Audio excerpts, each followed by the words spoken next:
दोस्तों, क्रिकेट की दुनिया से इस वक्त की सबसे बड़ी खबर सामने आ रही है, जहां टीम इंडिया ने मुकाबले की पहली पारी में ऐसा स्कोर खड़ा कर दिया है जिसने विपक्षी टीम पर दबाव बढ़ा दिया है।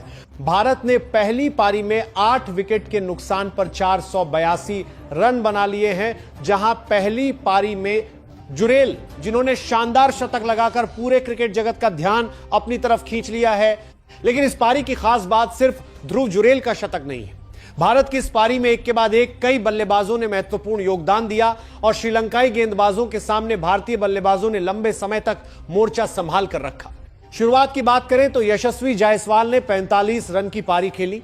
जायसवाल ने 53 गेंदों का सामना किया और अपनी पारी में 9 चौके लगाए। हालांकि वह अपनी पारी को बड़ी पारी में तब्दील नहीं कर पाए, लेकिन शुरुआत में उन्होंने टीम इंडिया को अच्छी गति जरूर दी। इसके बाद केएल राहुल से उम्मीद थी कि वह पारी को आगे बढ़ाएंगे, लेकिन राहुल सिर्फ 18 रन बनाकर आउट हो गए। उन्होंने 33 गेंदों का सामना किया और एक छक्का भी लगाया।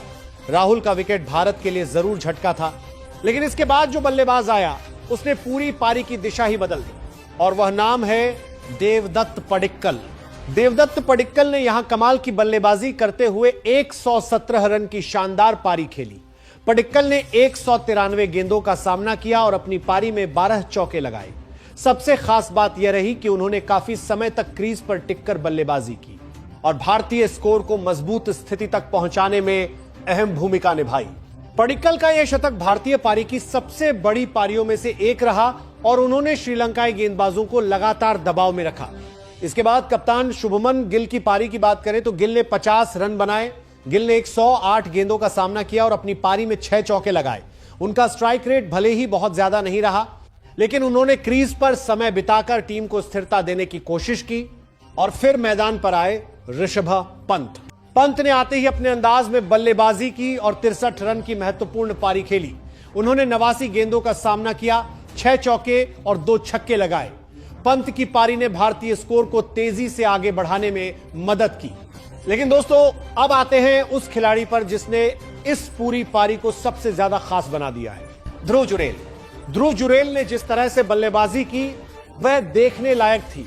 जुरेल ने 171 गेंदों का सामना करते हुए नाबाद 100 रन पूरे किए। उनकी पारी में 9 चौके शामिल रहे।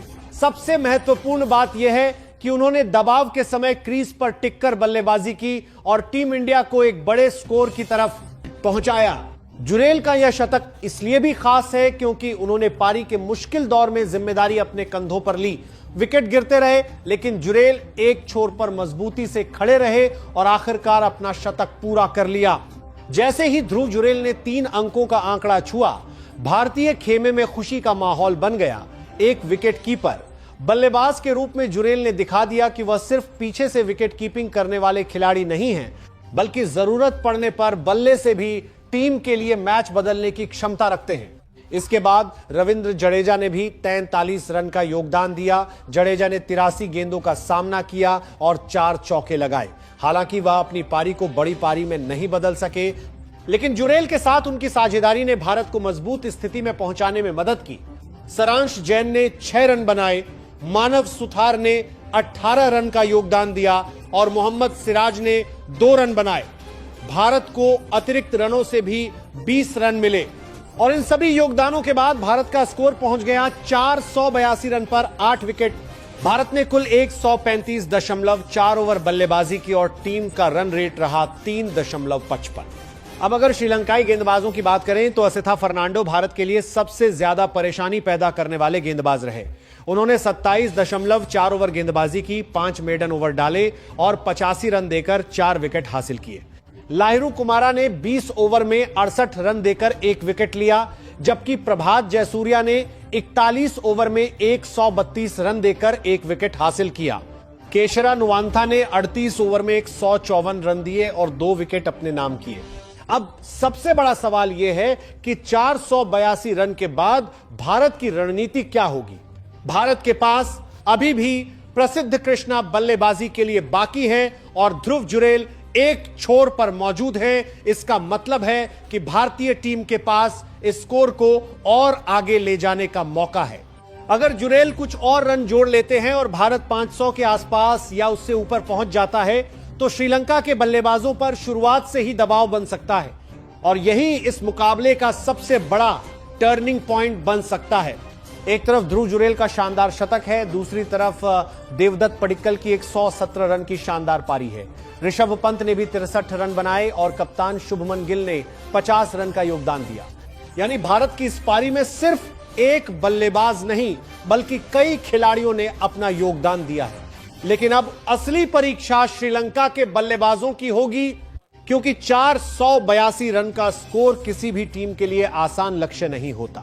भारतीय गेंदबाजी में भी ऐसे गेंदबाज मौजूद हैं जो परिस्थितियों का फायदा उठाकर विपक्षी बल्लेबाजी को मुश्किल में डाल सकते हैं। अब देखना बेहद दिलचस्प होगा कि भारत अपनी पहली पारी को कहां तक ले जाता है और श्रीलंकाई बल्लेबाज भारतीय गेंदबाजों का किस तरह सामना करते हैं। लेकिन एक बात अभी से साफ है, ध्रुव जुरेल ने इस पारी में सिर्फ शतक नहीं लगाया है बल्कि उन्होंने एक बड़ा संदेश भी दिया है कि जब टीम को जरूरत होगी वह जिम्मेदारी उठाने के लिए तैयार है। देवदत्त पडिक्कल का 117, ध्रुव जुरेल का नाबाद 100, ऋषभ पंत के 63 और शुभमन गिल के 50 रन ने भारत को 482 रन तक पहुंचा दिया है।